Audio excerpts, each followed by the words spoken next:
So today I wanted to introduce you to my 2001 Subaru Legacy GTB.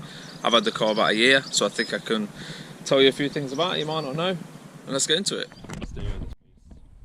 I love it so much, I love the styling. So this is the GTB, as I mentioned. It's got the aero package on it, so you've got your splitter, your front splitter, love that, with the Jap import number plate on it. It's got the E-Tune logo in the middle and like the twin L's on the badge. That's all aftermarket, not aftermarket, optional extra. Your gold STI version 7 impreza wheels. If you don't have gold wheels on a Subaru, you don't own a Subaru. You've got your rear, your spats, then you've got your spats at the back and the sides. All in all, give this car a really long, sleek look about it. Modifications wise on the exterior, basically the wheels, ride height standard. You've got the decal on the wing that I'm not all that happy with, this HKS logo down here. And then the windows have been blacked out all the way around. I love that with the pillarless, makes it look great.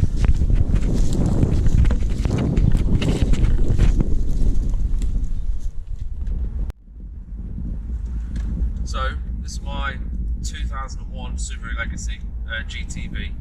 So it's a Jap import, 2 litre twin turbo, standard 280 horsepower.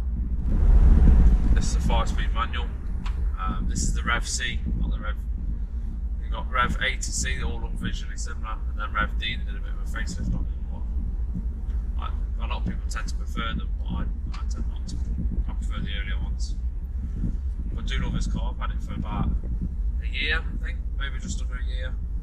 And the reason I bought this one, I paid £5 for this one.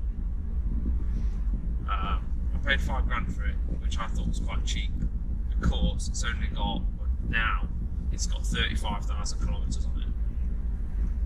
So I don't know, it's about 25,000 miles. And it feels it.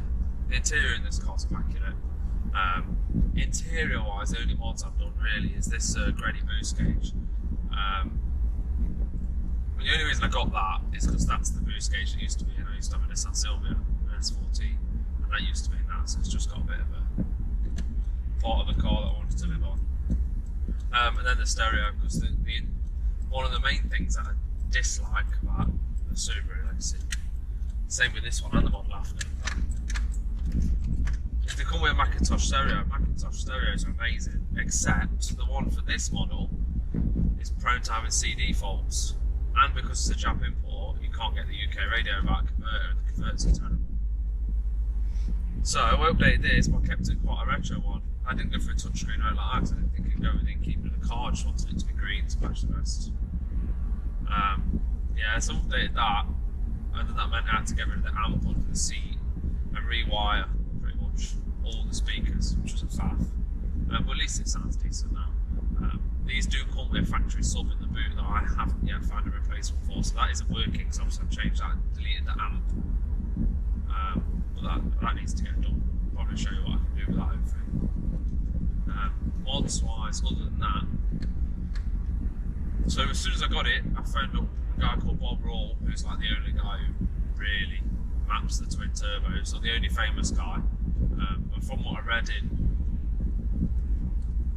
one of the Japanese car mags, I don't know which one now, quite recently, is that he used to work for ProDrive, or used to map the ProDrive cars. Wow. I hope you guys can see this MR2 in front of me, because that is massively crabbing. I can see from behind it probably half of that front wheel. That's been a massive smash. Look at that. When I phoned up Bob Rawl, who used to do the ProDrive mapping for the Subaru Rally team, or as part of the development team, I spoke to him and he said, yeah, bring it down. He said, replace your map sensor. He said, if it's driving funny, it'll be that. That's alright. So I did that and it made a massive difference. It was bang on. He said, make sure you've done me an oil change. He said either Fuchs Titan 10W40 or Miller's 1040. That's what he recommended. What else did he say? He said I need to do the centre decap. He said that's worth doing. Definitely worth doing. So, did the centre exhaust with Haywood and Scott system. Just basically a centre silencer delete and a decap. Pass this over to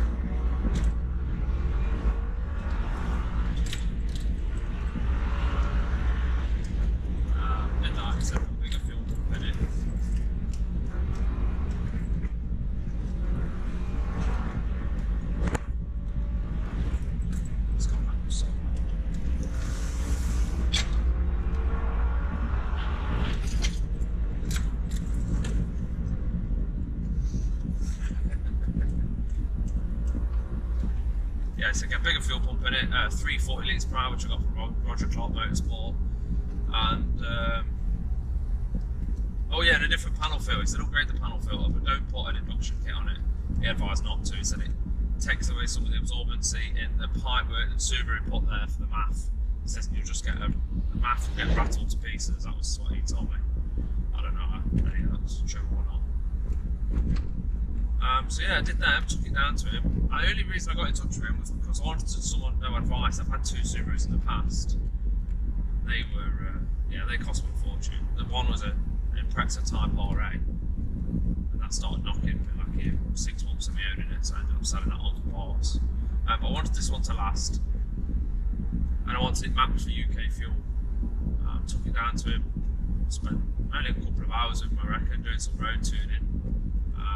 And then it pulled 332 horsepower, which is what it's got currently, and it feels so much stronger on boost. So these are obviously twin turbo system. You've got a smaller turbo on, I think it's the left hand side or the right hand side, I don't know. You've got a smaller turbo on one side that gives you boost from, I mean, what we're doing, I'm in 5th gear, so if I put my foot down a little bit, you do get a lot of lag in these. And then that will spool up 1.2 bar. 1.1 bar. That'll spool up at 2 to about just shy of 4. Then there'll be a bit of a lag that people call the valley of death. And in a standard non-map car, it really is a valley of death. Yeah, and then it switches over to both turbos, not the bigger one, so both. So it is bigger, but it's that and the small one at the same time. And this pulls about 1.4 bar. It really just go well.